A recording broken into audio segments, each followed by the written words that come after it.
Hi, I'm Peter J. Ray. Welcome to the show. Today's topic is George Washington, Part 7. We stopped last time in 1789, when George Washington was on his way from Mount Vernon to New York City to be inaugurated as the first President of the United States. And this was a very nice trip. The people had a chance to see him. They wanted to see him, express their thanks, and to see their hero. And as he got closer to Washington, D.C., he was traveling through New Jersey, and he came to Trenton, New Jersey, the scene of the famous battle, which was the turning point in the war. And near Trenton, New Jersey, he came to a bridge over the Assunpink River, and the local citizens had erected an arch over the bridge that was 20 feet high and 12 feet long. On this arch was written these words, quote, "The defender of the mothers will also defend the daughters." And dozens of little girls in white, teenage girls, older women, burst into song as he arrived there. And this is what they sang. "Welcome, mighty chief, once more. Welcome to this grateful shore. Now no mercenary foe aims again the fatal blow. Virgins fair and matrons grave, those thy conquering arms did save. Build for thee triumphant bowers. Strew ye fair his way with flowers. Strew your hero's way with flowers." So after the song, young girls with baskets of flowers skipped forward and scattered blossoms along their hero's path. This was a very moving scene, and Washington was touched by this display of affection. Washington arrived at Elizabethtown, New Jersey, and took a barge boat ride to Manhattan. On that trip, the Staten Island Battery fired a 13-gun salute. Thousands and thousands of people were waiting for him in Manhattan. The British and Spanish ships in the harbor both fired 13-gun salutes. When he arrived, there was another 13-gun salute, and the church bells in Manhattan rang for 30 minutes. The first inauguration day for an American president took place on April 30th, 1789, in New York City.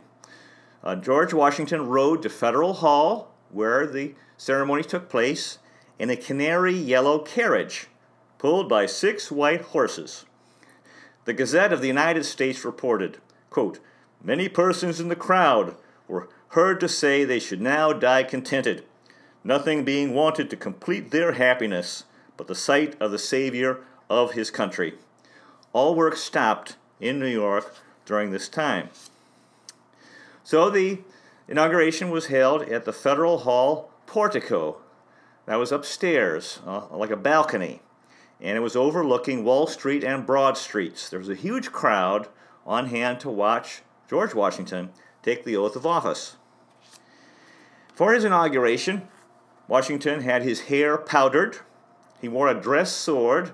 Back then, if you wanted to be dressed formally, be well dressed, you had this ceremonial sword that you would wear, and it must have been a little bit awkward and cumbersome, but that's what they did. He had white silk stockings and shoes with silver buckles. When he took the oath of office, Washington put his hand on the Bible and swore to execute the office of the President of the United States to the best of his ability, and to preserve, protect, and defend the Constitution of the United States. He added, "So help me God," and then he kissed the Bible. After that, a song was played, "Hail Columbia." And this was a song that was composed by a former Hessian soldier named Philip Phil. Philip Phil had come to America in the British Army as a part of the force trying to stop American freedom from succeeding. And then he ended up staying. Now, this is America, isn't it? Wonderful story. He came as an enemy, and then he ended up writing this the national anthem for a very long time. This song, "Hail Columbia," was the national anthem up until 1931, when it was replaced by the Star-Spangled Banner. And then it became the anthem for the president when a president would arrive in a room until it was replaced by Hail to the Chief. Today, it's the vice presidential anthem. Now back then, 1789, the symbol of America was a character named Miss Columbia. And she was this virtuous goddess with a flowing robe and was a symbol of liberty. So it's kind of like the Statue of Liberty, but this was earlier, Miss Columbia. And of course, you have Columbia University in New York City, derived from this. So the words, here are the words of this song, Hail Columbia. Quote, "Hail Columbia, happy land, hail ye heroes, heaven-born band, who fought and bled in freedom's cause, and when the storm of war was gone, enjoyed the peace your valor won. Let independence be our boast, ever mindful what it cost, ever grateful for the prize. Let its altar reach the skies. Firm, united, let us be, rallying round our liberty. As a band of brothers joined, peace and safety we shall find. Immortal patriots, rise once more, defend your rights, defend your shore. Let no rude foe with impious hand invade the shrine where sacred lies of toil and blood the well-earned prize. While offering peace sincere and just, in heavens we place a manly trust, that truth and justice will prevail, and every scheme of bondage fail. Behold the chief who now commands, once more, to serve his country stands. The rock on which the storm will break, but armed in virtue, firm and true, his hopes are fixed on heaven and you.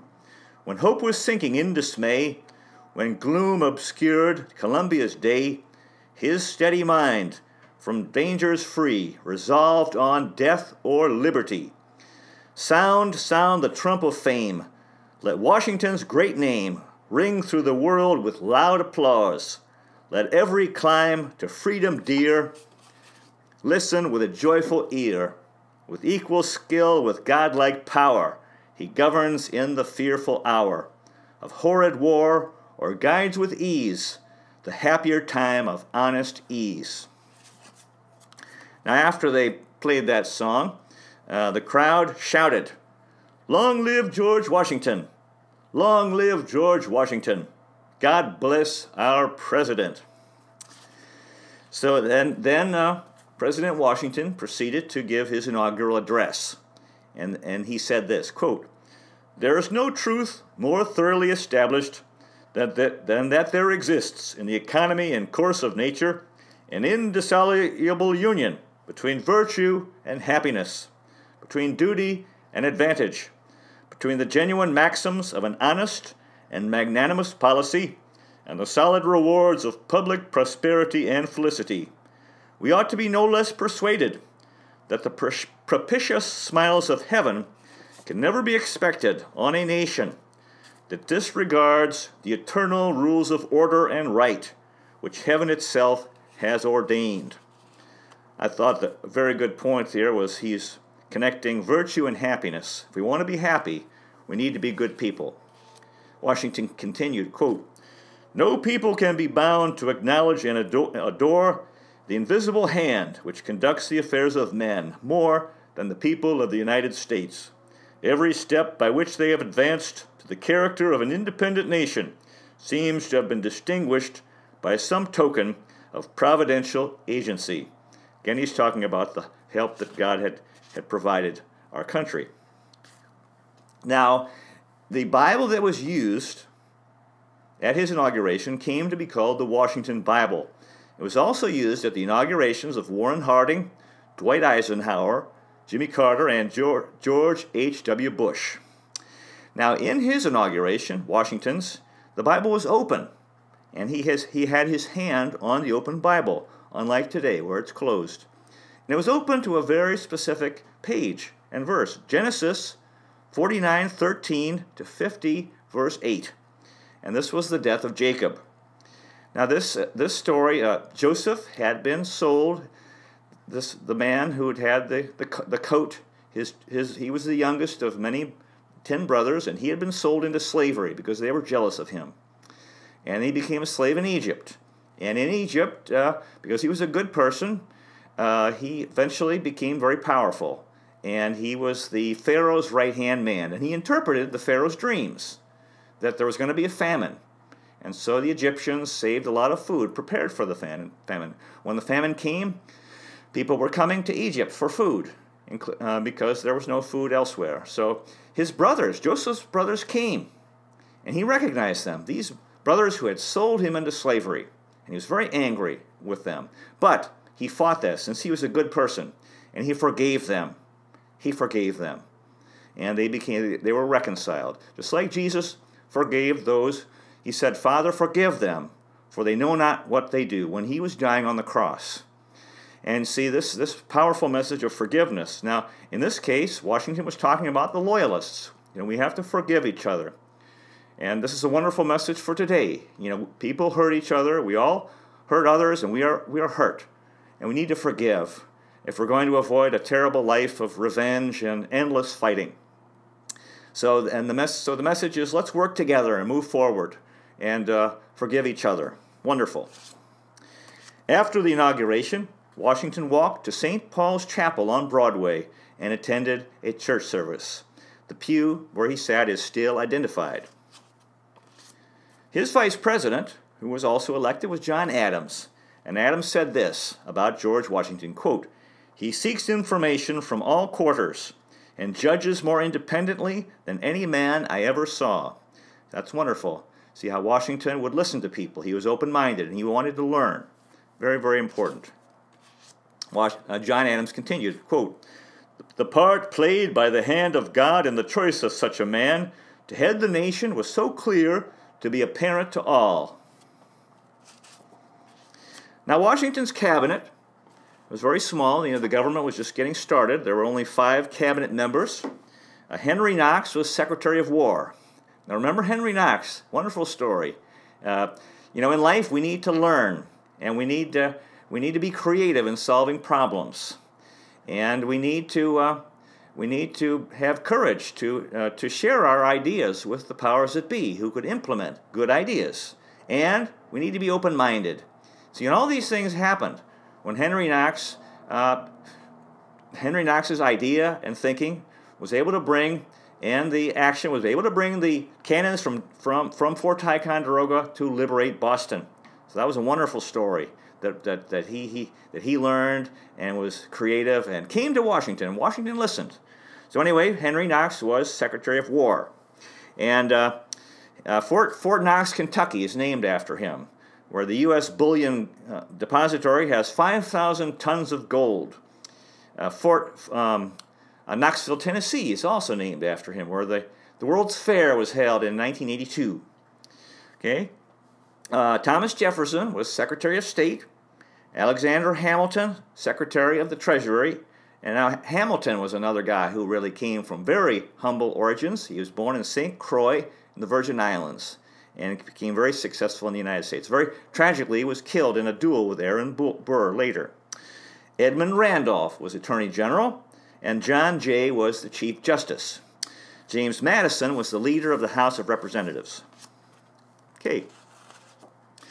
Now, a few terms we need to discuss are, one, democracy. See, we call the United States a democracy. We all do it. I've done it on these talks, and we really aren't, because a democracy is a government by the whole people of a country.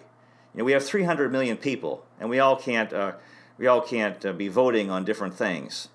We actually are a republic, which is a government of elected representatives of the people. Okay? There have been 4 major parties, political parties, in American history. The Federalist Party, which started when the Constitution had been written, and these were people in favor of the Constitution. And that party lasted until about 1820.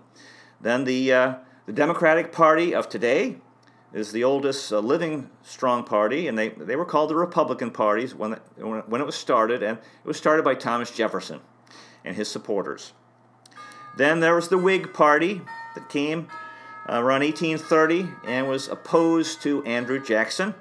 And then the today's Republican Party started in 1860, or became powerful in 1860 with the election of Abraham Lincoln, and was opposed to slavery. Now, only 2 months after Washington was inaugurated, he had developed a tumor in his leg, and this was really bad, and it had to be removed. He almost died, and so this was hard. People were pretty worried. They were very worried, but he recovered. He recovered. In July of 1789, the French Revolution broke out, and in July, the fall of the Bastille, which considered the beginning of the French Revolution, it was a prison in Paris, the Bastille, and Thomas Jefferson was in Paris at that time, so he was an observer in the early events in the French Revolution. Lafayette was also in France, and he was able to obtain the key to the Bastille, and he had this shipped to the U.S. as a gift to George Washington. If you go to Mount Vernon, you can see the key to the Bastille today. It's still there. Now, 2 events in history have divided the American people more than any other: the French Revolution and the Russian Revolution, which broke out in 1917. And both sides, they were both very controversial. There were Americans who were very much in favor of the French Revolution, and those who were opposed to it. Same thing with the Russian Revolution. And those who were against both revolutions, in part, it was because they attempted to eliminate religion. So for people who were religious, they thought this was terrible. Now, those who were in favor of those revolutions, they loved the ideals espoused of brotherhood and equality and liberty and so forth. Anyway, the French Revolution became this very divisive issue during Washington's time and afterward. In September of '89, the first 10 amendments to the Constitution became law, and these are called the Bill of Rights. The first is the most important. It has the freedom of speech, press, religion, and assembly. Those are very, very important parts of our country, that we can speak our minds, that the newspapers can be critical of the government, that we can have any religion we want, and we can get together. We can have get-togethers for political reasons or otherwise. The second, the right to bear arms. The third, that the government cannot force soldiers to stay in people's homes. The fourth, the right against unreasonable searches by the police. Fifth, the right to not testify against yourself in court. Sixth, right to a speedy trial, so that if you are arrested, that they can't just keep you for a long time. You have to be tried, and there has to be a decision. 7, a right to a trial by jury of your peers. 8, that there will be no excessive bail and no cruel and unusual punishment, and so forth. So this was very important and helped eliminate opposition to the Constitution. In May of 1790, Washington developed pneumonia and almost died again. So this was 2 close calls with death very early in his presidency. In 1790, Washington said this, quote, "Shall I set myself up, judgment, as the standard of perfection? Shall I arrogantly pronounce that whoever differs from me must discern the subject through a distorting medium, or be influenced by some nefarious design? The mind is formed in different persons as to contemplate the same subject in different points of view. Hence originates the difference in questions of the greatest import, both human and divine." This is a wonderful thing he said here about being humble and being open-minded, and trying to learn from each other instead of being closed-minded and think we're all so smart when we all need to learn. In 1789, North Carolina ratified the Constitution and joined the Union. In 1790, Rhode Island joined the Union. And in 1791, Vermont. So all the 13 original colonies were in. And then we started getting new states joining the Union. 1792, Kentucky. And 1796, Tennessee, as Americans were moving west. Washington had the habit of going to bed at 9 o'clock at night. He was an early riser and early to bed, early to rise. And to quote Benjamin Franklin, makes a man healthy, wealthy, and wise. However, on his birthday every year, Washington would stay up, would have a ball, a party, and he would dance till after midnight, showing that he still had he liked to dance, and showing that he still had moves. He was athletic.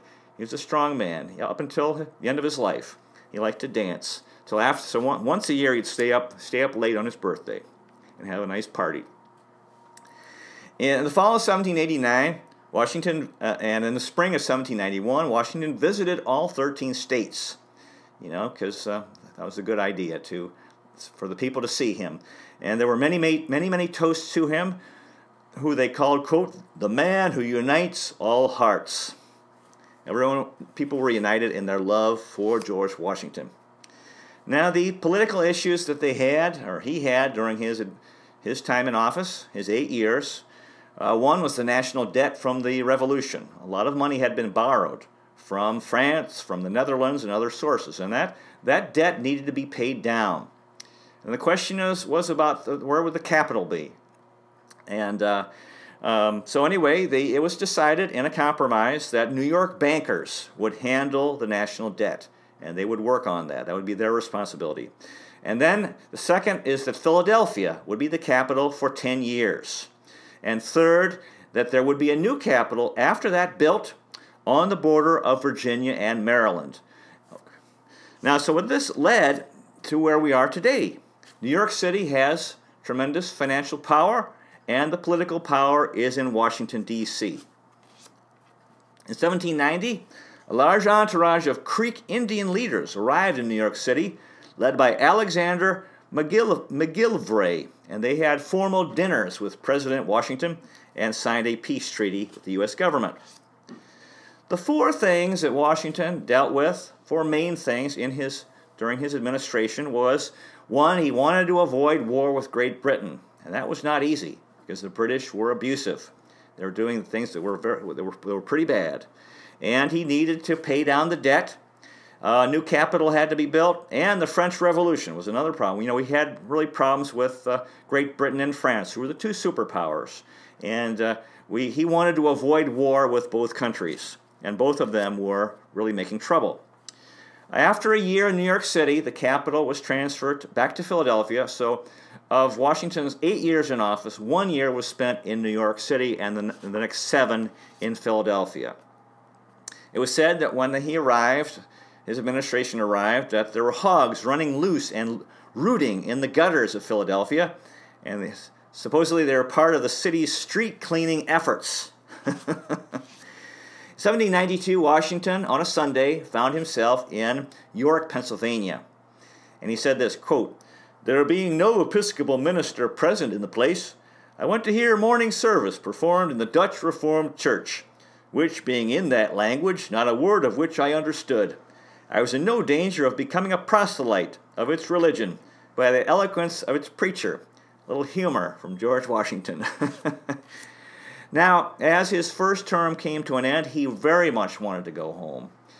He was tired. He was tired, already even before his presidency. He thought, listen, guys, this is enough. One term.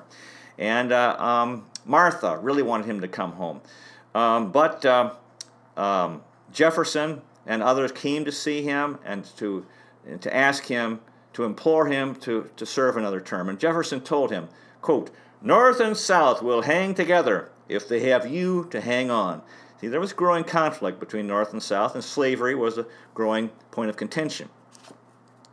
Now, there's a wonderful biography of Martha Washington written by Patricia Brady, and she describes what was going on here. And she wrote, quote, when both Hamilton and Jefferson, as well as most other leaders, begged Washington to accept another term, his sense of duty overcame his own desire for retirement.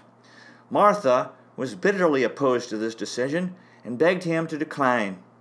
She genuinely feared that her aging husband would not survive the presidency. His too close encounters with death and the partisan savagery among his cabinet members seemed reason enough for his retirement to a sensible woman. She was convinced that long hours, worry, emotional turmoil, and lack of country exercise were undermining his health. As far as she was concerned, her 60-year-old husband had done all that could be expected for his country. It was almost unbearably disappointing to Martha when George again bowed to duty. So they both, he agreed to a second term. He didn't want it.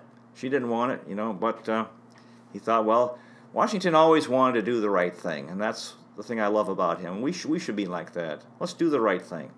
He did the right thing. So he served another term.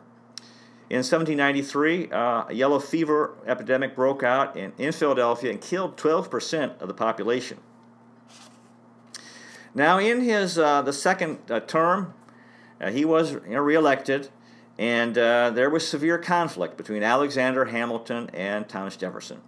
These were the two very strong personalities who disagreed on political matters. Jefferson was from Virginia, came from a wealthy family, he was a farmer, believed in the common man and state power, started the Democratic Party. Hamilton was from the Caribbean, was born in poverty, and ended up moving to New York City and making a lot of friends and getting involved with the top bankers there. And he believed in elite rule. He didn't believe in the common people. And he believed in strengthening the federal government. That same year, in 1793, the French had gotten carried away with their revolution and wanted to export it. They were at war with England, Spain, and Holland. And Washington issued a neutrality proclamation. He didn't want war with anyone because we were still recovering from the Revolutionary War. And the Democrats, well, they were called Republicans, but for our purposes we can call them the Democrats because they're the party now, the same party. They wanted the U.S. to support France. They supported the French Revolution. This is Thomas Jefferson. He was a very big believer in the French Revolution. And they were attacking Washington for his neutrality. And then there was this French ambassador, Edmund Charles Genet, arrived, and he was very popular. A lot of poor people, especially, they thought the French Revolution was wonderful, right? And now this Genet started stirring anti-Washington protests because he wouldn't support France in the war with Great Britain. And there was even talk in these gatherings of having Washington guillotined, like they were doing in France, cutting people's heads off. So this was crazy, this French ambassador, what he was doing. And it was terrible. And the public turned against Genet. He was recalled to France. The French government said, you need to come home. And fearing he would be executed because the politics in France was so unpredictable and crazy and bloody, he thought he would be executed. He would be guillotined if he went back. So he appealed to Washington for asylum. And he got it. See, this is the greatness of George Washington, a man who had been threatening him and condemning him and even, calling for people to kill him, to have Washington guillotined. He said he allowed him to stay, and Genet stayed in the United States, right? So he forgave him. So this is wonderful, in the power of forgiveness. Otherwise, he could have said, forget it, go back. You're going back to France. You made too much trouble. You deal with it back there. But he said, no, okay, you can stay. And that same year, in 1793, there was another yellow fever epidemic in Philadelphia. 4,000 people died. So they had the Reign of Terror in France. All this people getting killed over there, and many French people were leaving. It was so dangerous. And this person, Manon Roland, wrote, quote, "Oh, my friends, may propitious fate conduct you to the United States, the sole asylum of freedom." So France wasn't a safe place anymore. They'd had their revolution, but it deteriorated. It became a nightmare. And one of the leaders of the French Revolution was Camille Desmoulins, who wrote, quote, "Liberty is a bitch who likes to be bedded on a mattress of cadavers." Now, what he's saying here is, that, okay, for freedom, we just have to kill a lot of people. See, the Russians did the same thing. You can't create a new society or a wonderful society by killing lots of people. That's what they were saying. Okay, one of the French leaders got very disillusioned about the revolution, Danton, and he was fed up with all the killing, and he wrote this, quote, "Let them kill me if they will. I would rather be guillotined than guillotine others. And besides, I am sick of the human race." In 1794, there were Americans who were inspired by the French Revolution, and they had the Whiskey Rebellion. These were farmers. They were protesting the tax on whiskey, and they attacked federal officials and the tax collectors. And Washington had to strengthen the U.S. Army. 15,000 troops were sent to Pennsylvania to put down the Whiskey Rebellion, and That army was led by Light Horse Harry Lee, the father of Robert E. Lee. So, we're out of time. Next time we'll continue with the presidency of George Washington and his final years. Thank you so much for watching. God bless you. See you next time.